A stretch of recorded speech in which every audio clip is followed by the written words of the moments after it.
Then also me and Flayon met. We did some things. Flayon hugged me. And his hug was really really strong. He has a really strong hug. For someone like Flayon, you know, he's a little guy. He has the red hair. He has a nice fit. But then I was like, you know what? I'm taller than Flayon. He's just gonna hug me. Then he hugged me. I was like, oh. Yeah, he's really strong. And I don't know if that's because of his piloting of the Arcturus or whatever, but he's really strong. First impression of the boys, they're exactly who they are. They're exactly how I know them. How was it being with the boys finally? Oh, it's really great. Of course, I was very nervous as well because, you know, introvert problems, right? But like I felt really comfortable immediately. It's just, we've known each other for months now.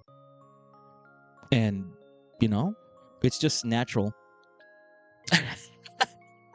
It just felt natural talking to them.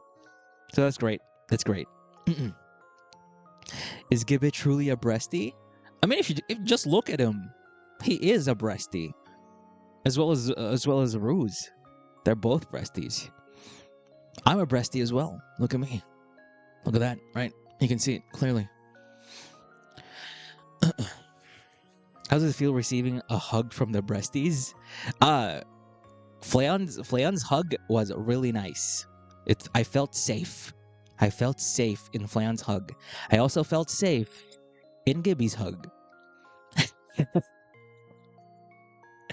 That's the breastie power, bro. That's a breastie power. Okay, weirdly, it tastes like Bettel. Now let me preface this a little bit more with more detail. I say it tastes like Bettel, but this is what Bettel would taste like if his smell was a taste. I'm eating it right now. I taste it and I kind of smell it, and I'm like, is Bettel here? What? I can't describe it. All I have to say is that if there are any Bettelian here, buy this thing if you want to taste Bettel. I'm eating it right now, and the thing that literally comes to my mind is Bettel. I don't know. I don't know what to tell you. I should give some to Bettel and see if he agrees. I'll tell my mane to give this to Bettel, maybe. But it's open already. It might come to him with ants. I'm really just seeing Bettel right now. Like he's in front of me. Like he's right next to me. And that's it. Is it good? No. I don't like it. It tastes like Bettel. I mean, I like Bettel, but it's supposed to taste like a snack. I mean, Bettel is a snack. You know? We're all snacks here in Stars. Just saying. First impressions? Now that's the thing. I know people are gonna ask first impressions, and I was able to share a little bit like last week. But first impressions are kind of difficult because they are exactly who they are. They're exactly who I talk to who I've been talking to every day for the past 4 months or something. They are exactly who they are, just in front of me. So it's hard for me to describe anything new, I guess. But I'm gonna be like, Ruze. What's my first impression of Ruze? He's Ruze.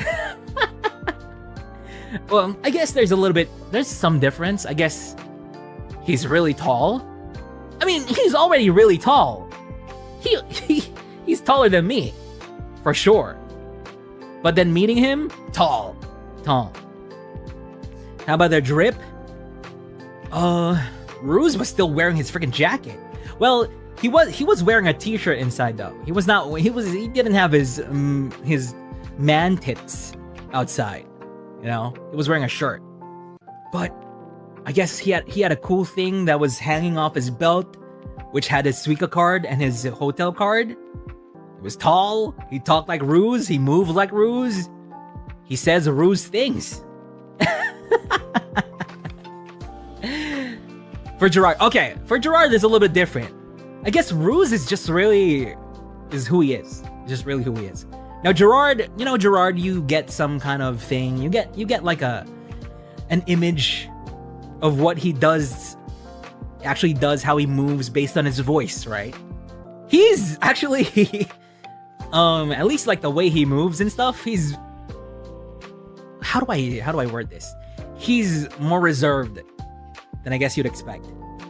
It's like, you know how when you watch singers and they sing like this really high note or whatever, and they're barely tired after singing that note. They just do it casually, stuff like that.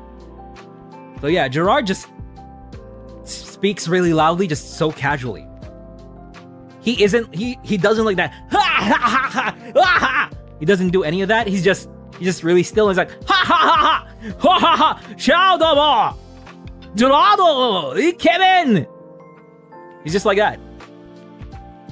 He's like wah, wah. Yeah. Kevin Oji. Jurado sama. But your body quiet, but voice loud. Exactly. Body quiet, voice loud. Even just the way he holds like a tray, walking around with a tray, because we went to some place where he had to, you know, use a tray for the food. He's just holding the tray just normally, just arms close to his body, tray, and just walking straight to the table, puts it down. I don't know how best to explain it.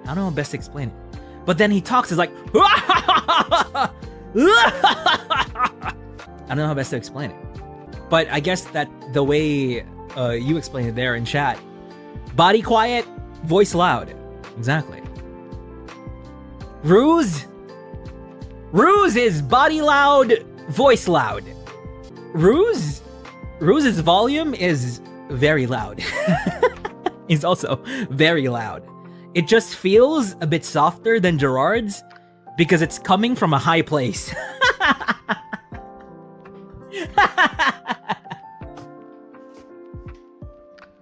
It's just coming from a higher place. So there's like some distance. Whereas Jurard, if he talks, he's right in my ear. He's right in my ear. It's like shouting from the top of a building. Yeah. But yeah, Bettel's cool. He's a bit of a boy failure. That's the word I was looking for. Boy failure. Yeah, he's a fuck up, but he's like a fuck up in the right way. It's like he fucks his way up into the right situations, as if like he stumbles ass backwards into success. Yeah. It's very cool. And then Flayon's huggy. I met Flayon late, but he gave me this big old hug around the waist, and I was like, hey, you little tiny top motherfucker, don't ever touch. No, I'm just kidding. I was like, yeah, that's cool. It was quick. He went in for a hug before I knew what was happening. I saw like a little flash of red, and I was like, whoa. It was funny. It was kind of cute, I guess. Flayon's tiny. I mean, have you seen Flayon? Cool. Oh, anyway, Flayon's very huggy, very excitable, very, not loud, but like, boisterous is the word I would use. Yeah, Flayon's very sweet. Flayon gave me a hug immediately. Bettel gave me like a sort of fist bump and one of those like, actually gave me one of those side hugs, you know what I'm talking about? Where it's like dudes who are trying to seem like really like impassive and like not affectionate, like kind of give you, where they like reach around your shoulder and kind of like lean into you with their shoulder, but they're avoiding as much skin contact as possible. Like it was like that. Yeah. Exactly. The straightest hug I've ever seen in my whole life. The straightest hug you've ever seen in your life. That's what Axel gave me. And Bettel gave me a little knuckle bump, and Flayon gave me a hug. Hakka gave me a hug immediately too. And I grabbed you and I lifted. He did. He actually picked me up off the ground, which is wild because look at how tiny Hakka is. Bro, look at small. It was like being picked up by a gnome. It was pretty impressive. I was like, holy shit, how did this happen? He's a certified forklift driver. Holy shit. He did. He picked me up, and then I went as limp as a fucking noodle, which is great because I'm tall enough that my limbs almost touch the ground. And then he tried to set me down on my feet, but I wouldn't let it happen, so I just kind of crumpled. Last is Shinri Senpai. Shinri Senpai was very cool, very kind of down to earth. Not me. What about me? No, you sucked. You skipped me. I said you were huggy as shit. Oh, you. Very loud, very bombastic. I was so fucking huggy, bro. I know I was huggy. I was tired. He was very huggy and very drunk. You know what? Here's the thing. I had a little bit of drink. It wasn't too much. It wasn't. He had 3 sours and then a soju, and it fucked him up. He drank the soju like it was water. He said, this doesn't taste like anything. I don't remember that shit. I don't remember a fucking lick. So We kept on ordering pictures of water for you, and we like actually transferred the water into the bottle, and you were like, here, Goldie. yeah, I just remember eating a lot of fucking rice that night for some reason. It's because we were feeding you rice so you would eat something that would absorb the alcohol. It was pretty good. It was. You did it when I gave me your phone when I was installing your fucking internet. You were just like, my phone. Oh, George. All right, like give me a fucking phone. I'm so sorry. The soju's pretty good though. I just had more of it. I do like the soju. It's tasty. It's tasty. Shinri Senpai was really down to earth, very sweet, very grounded, very focused on like I feel like not mundane things, but like kind of making sure everything was going smoothly. I feel like Shinri's a very big planner. He's a pillar. I feel him as a pillar. He tries to make sure that everything's like being supported in the way it needs to be to run smoothly, which is very cool.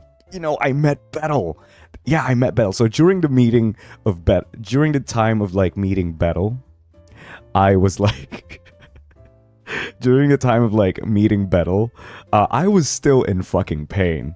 I was still in pain. Like this was like my first like meeting with Bettel because during like our stay here in Xenokuni, we haven't been able to like get in touch with Bettel because he was doing his personal stuff and everything like that. So we only met during this specific day.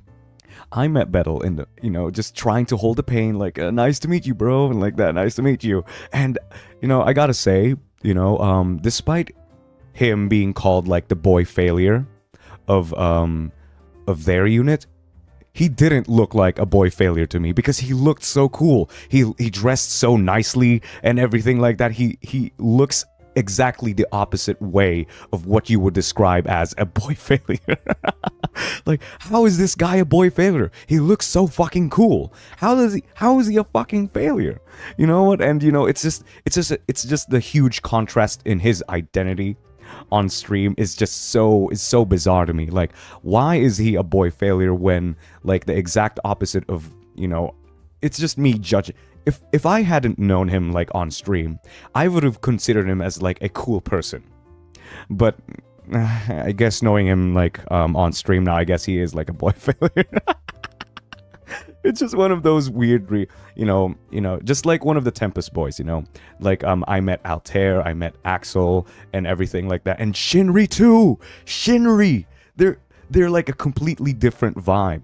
Shinri IRL is also the same way as he is like on stream because Shinri and Bettel are like two completely different people, right? So Shinri is like on stream and out of stream, like they both exude like dad energy, because you know during the entirety of the trip when we were like in the same building, like in HQ, like in the building of cover, yeah, during the time when we were inside the building of cover, we were like just hanging around, and we would like hear the conversations here and there, and he would sound like an actual dad.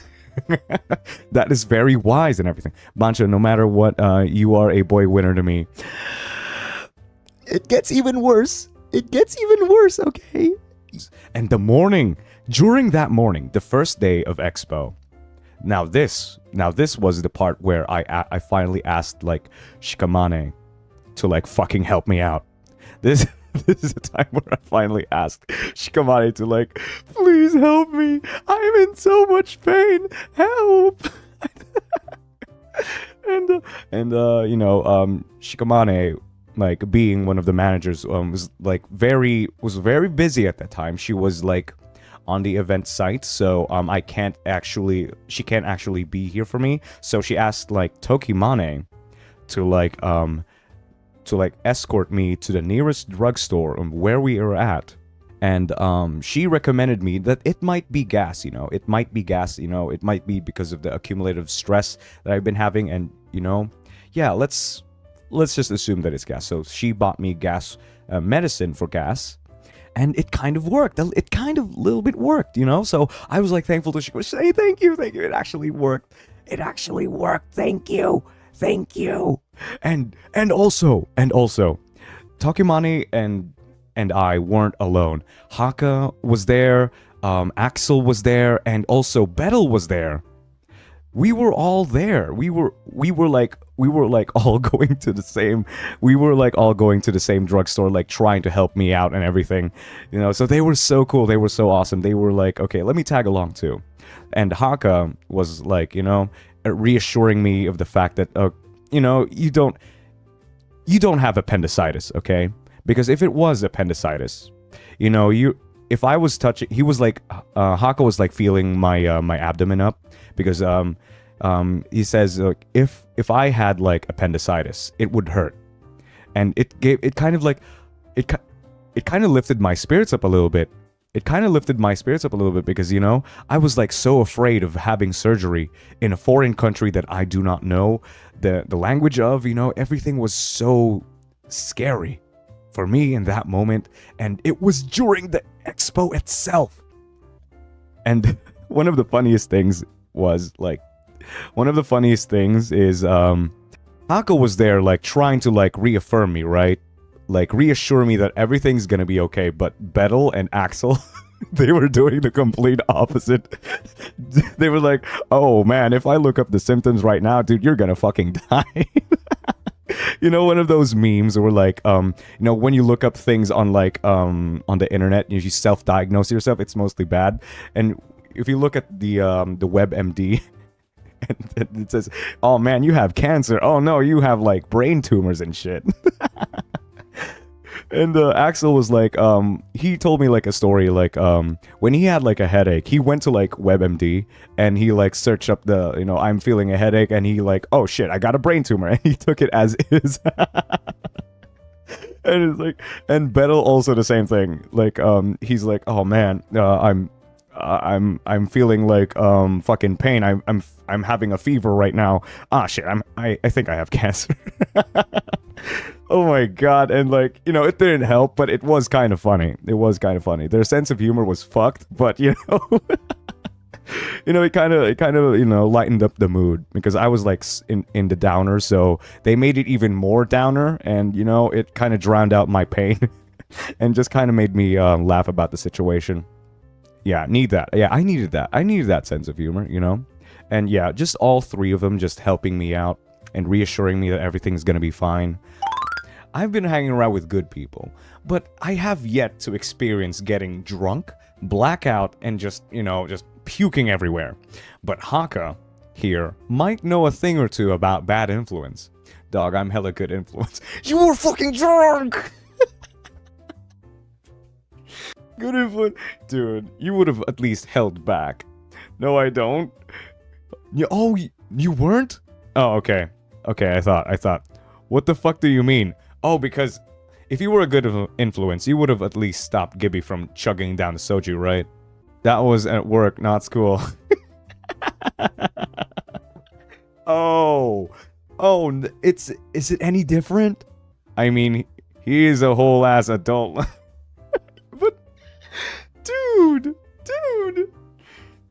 Oh god. Okay, so here's the difference between me and Hakka. Okay, here's a difference. So when I know someone's like visibly almost gonna throw up, I'll fucking tell him to stop. And you know, when if Hakka sees someone drunk, he can handle himself. He's enabling. He is a fucking enabler. If I see someone like visibly getting, you know, puking, drinking, you know, I would just tell him to stop, because I don't think that's healthy for anyone. And who's gonna carry him back home? Fucking you, me, whoever it is. That's his problem. And I don't want any of those things happening. Just, if you want to get drunk, please be drunk at a safer environment. Okay? If you're like getting drunk, please get drunk at your own safe environment, because he had a lot. Because I think a lot of people like are like going on walks, right? They were going on walks, and if I see people like gonna move around and everything, I think it's a good time to stop drinking. I tried my best to stop Gibby from drinking, because he's still buying soju to this day. Not our owner boy, now he's chill. Yeah, he is chill. Hakka is chill. He's chill, alright? Hakka's chill. He's chill like that. he doesn't give a fuck. That's why I'm a little bit worried about the people that's like, you know, like making decisions with him, because he's chill all the time. I mean, Hakka is a good guy. Hakka senpai, you are a good guy. You're a legitimately good guy. But that's what's so worrying. It's because you're so chill. You just allow everything to happen. Senpai, what are you doing? Control your koi. Go. You are our senpai. Be a good example. Shrugs. Oh my god. Okay, I think this is one bad drawback of being like a chill senpai. Like, I don't care. He can handle himself. He's an adult, you know. He can do whatever he wants. He's an adult. But bro, if you're witnessing something bad, at least try to stop it, man. He would want to, yeah, he's the type of guy that would watch the world burn. Like, it's fine, it's gonna solve itself. Global warming, can't wait for the global cooling. Am I right? It's gonna cool down eventually. It happens once in every few years. It's natural selection. Yeah, it's natural, you know. Eventually it will happen, you know. Oh god, our senpais are the worst and the best at the same time. Before I get too off topic, I do want to talk about my impressions of the boys of Tempest, because I talked about my impressions of ARMIS and everything like that. Those are my boys, you know. We've been, you know, together since day one. But my impressions of the boys in Tempest were... I want to talk about Hakka, because Hakka, he's a big brother, right? That's a big brother to me. I feel like no matter the fuck what, Hakka has my back. I remember I got... This is embarrassing to talk about. I got shit-faced. I got soju, which is the best drink I feel like anyone could ever have. I can't talk about it too much, but just know that I had a good amount of drink and I was feeling a little bit of a buzz. And I, you know, was being a little silly. Hakka was generous enough to help me get service on my phone, because when I entered Japan, you need like this weird application that you can get. It's like an electronic SIM, an eSIM, to give you a good amount of data so that you can survive a short amount of time in Japan. I didn't have that, so Hakka, out of the generosity of his heart, was like, yo, give me your phone, give me your information, and I'll get this set up for you. And I was like, yeah, fuck yeah, of course, dude. And mind you, I was completely blitzed. So the fact that he went out of his way to take care of me in that way goes to show you how big Hakka's heart is. Like he managed to help me out, you know, in a very good way. Because the next day I was like, I have service on my phone. This is amazing.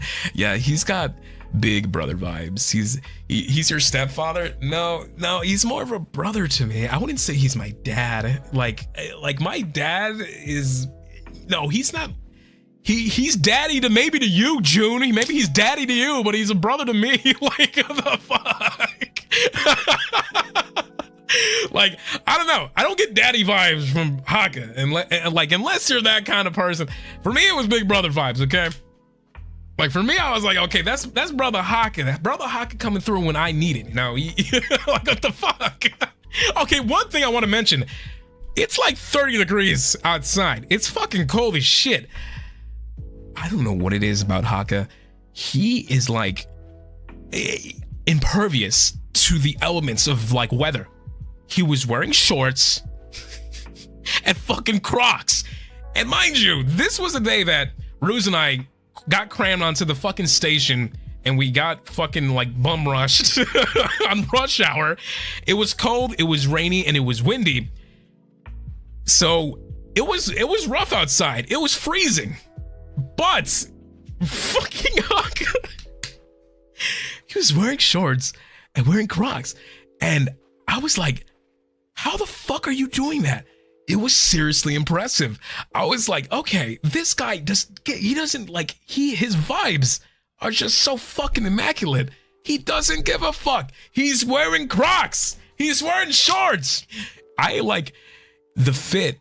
The drip, it was drippy, bro. Like, what the fuck? Like, he just made it. What he was wearing was so comfortable, and I'm like, man, I need to fucking step up my game, my fashion sense. Because mind you, like I said, I'm just wearing a big overcoat. I look very like professional, everything like that. But he was dripped out to the fucking teeth. And I was like, damn, man, I need to stop fucking rocking the Crocs. Yeah, but he had like a very powerful aura, Hakka. Very like warm, you know? I love that about Hakka. And he would throw it back. He would twerk in the most expensive rooms in the studio. And I could not believe what I was witnessing. Like, he doesn't give a fuck. Like, like it's fucking, like, hey, what are you doing? You're fucking throwing your ass back in like the most expensive room I've ever seen. Like, the fucking room itself was like more money than I would ever make in my fucking life alone, and fucking Hakka's twerking in it. It was just so fucking funny. Like, Hakka's vibes, man. Like, it just feels good to be fucking around him, man. Bettel, I felt like Bettel, he looks so sleepy. When I looked at Bettel, I was like, bro, is this man sleepy? Yeah, fucking, is this the Eeper, bro? Like, is he tired? What's happening? But he's very well-mannered. Bettel is super fucking well-mannered, like surprisingly well-mannered. Like he folds his hands when he's at the dinner table. He's very like, he talks to you when you talk to him. He's super well-mannered. And for some reason, like his sense of fashion, for fuck's sake, like this. Okay, so one thing that I noticed about Bettel immediately was like the amount. I'm like, how the fuck can one human being wear so many rings at once? Like, how the fuck are you doing that? I was wearing only like a couple. I was like wearing some ice. I had 2 rings. I had my watch and everything like that. And I remember I remember this. At this point I was a little bit drunk, and I feel like it's being like, you know, generous at this point. I was like, oh, my ring. I want to give Bettel my ring because I had like a really cool goth looking skull ring, and I'm like, oh, let me give it to Bettel. And I was like, yo, Bettel, I want you to have this ring. And he was like, yo, man, thanks. And then he puts it on his finger. Me not knowing how gargantuan I am, I have thick fingers, right? I have the yaoi hands. So when you look at, like, he made an attempt to put the ring on his finger, and it just fell through his finger because his hands are tiny. And he was like, yeah, I can't wear this shit. And then he told me, he was like, you know what? It's the thought that counts. He's like, I wanted it, but it's just too fucking big of a ring. And then I saw him like try to put it on his other hand, and it just like, my fingers are so fucking girthy that I didn't even like think about, like, I just wanted to give him something. I was like, dude, you got so much rings, I'm gonna give you more rings. So I gave him my ring, not knowing that I have fucking thick sausage fingies. But that was funny as fuck. And I remember at one point, and like I said, he was very well-mannered, very fucking funny. He's got a great sense of humor as well. Axel at one point told me to drink all that soju, and that's when Bettel looked at me and he was like, did you just drink that entire bottle? He was like, oh. He was like, are you gonna be all right? Like, Bettel was like, I hope you're okay. Are you all right? I was like, yeah, I'm okay, I'm fine. Speaking of Axel, very approachable person, and his voice is booming. Like, a lot of people in Holostars you could pick out from the crowd, but Axel very much so. Like, his laughter is so fucking contagious. When you hear Axel laugh, like that laughter is so contagious, you want to laugh with him. And I said this back in my returning stream, but the one regret that I have visiting Japan was not getting shit-faced with him. I would love to have fucking partied with Axel, but the thing was, our schedules are so vastly different, and we were always doing different things on different days that we just couldn't do it. But I really want to fucking like drink with Axel at some point. That would be so fucking fun. Like, it's a party if Axel is around. Once again, he's got a great sense of humor. I remember at one point, and I feel like this might be a little embarrassing. Axel, if you're seeing this, you can grill me about it later, brother. I love you so much. We're at the dinner table. We're eating our chicken wings and everything like that. We're having a good time. And there's a monitor. There's a big ass TV monitor at one point. and it's like showing off like all these like, you know, how do I say this, like idols, and like they're dancing and they're like, you know, they're very lovely looking women who are dancing and everything like that. And I've never seen Axel fixated on the screen. His eyes darted towards the screen and he was just jaw dropped watching these like beautiful women dance, and he was so quiet. His eyes were just fixated on the screen. I was like, he is concentrating. I was like, yeah, there were very fine looking women, and I never saw someone so concentrated in my life. I was like, holy shit, man, he's getting an eye full of that. I love it. I feel like Axel, if I hang around with Axel a lot more, I feel like I really want to expand my friendship with him, because I feel like we would get along a lot. He just seems like the kind of guy that I could party with for sure. Shinri, on the other hand, was kind of the opposite. He was, of course, approachable, very friendly. Man, Shinri gave like one of the best hugs of the night, I would argue. Like, he's always willing to listen. He's very stoic, you know, and he's like the kind of like the stoic silent type. He's the kind of person where he speak if he's spoken to. And I remember like Shinri sat in front of me at one point, and I was a little bit buzzed, of course, and he was like, hey, how you doing? How's it going? How's your time here, man? And like, how's it going? He's just checking up with me. I was like, man, I love you, Shinri. You're so awesome. And I gave him a big hug and everything like that. Shinri was so fucking nice, man. What a night. Like, probably potentially the nicest fucking person like ever. I was like, holy shit. I didn't really talk to Shinri too much, but like, every time I did see Shinri, I did get to talk to him. Very, very relaxed, man. I don't know how he keeps it so fucking chill. Like, that guy is unfazed, man. I got a lot of respect and love for him. Super fucking awesome. Who haven't I talked about yet? Oh, Altare. I feel like Altare, he is very observant and quiet. And like, when he speaks, he has like this fucking angelic like tone that like lift my spirits. Like, when you hear Altare talk, like, it's one thing when you're watching your boy stream and everything like that, but when you hear it in your ears and you feel that shit, it's just like, damn, this man has a fucking great voice. Like, that is a fantastic voice, and he's got such a fucking nice smile. My god, like, how do they make smiles that? I didn't know they made smiles that fucking good. He had this his presence was comforting, you know, but he was very observant, very quiet. And if I'm not mistaken, he doesn't bowl well in big groups either. And I completely understand that. Once again, I get overstimulated very quickly. So it was a very, like, I was starstruck looking at Altare. I was like, whoa, that's fucking the leader, bro. What the fuck? So nice. Such a fucking lovely guy, man. Why was Hakka here? I thought it was ARMIS. Are you guys cheating on me? Well, I mean, Hakka's the fourth member of ARMIS. Who are you? Okay, I got a bone to pick with all of you. So, when did this cheating happen? And why Hakka specifically? And I'm not cool? Yeah, but he's purple. He's purple. But I'm a dinosaur. He's a fucking bird. What's wrong with birds? What's the issue with that? But I'm bigger. I'm better. I have teeth. He has like a fucking beak.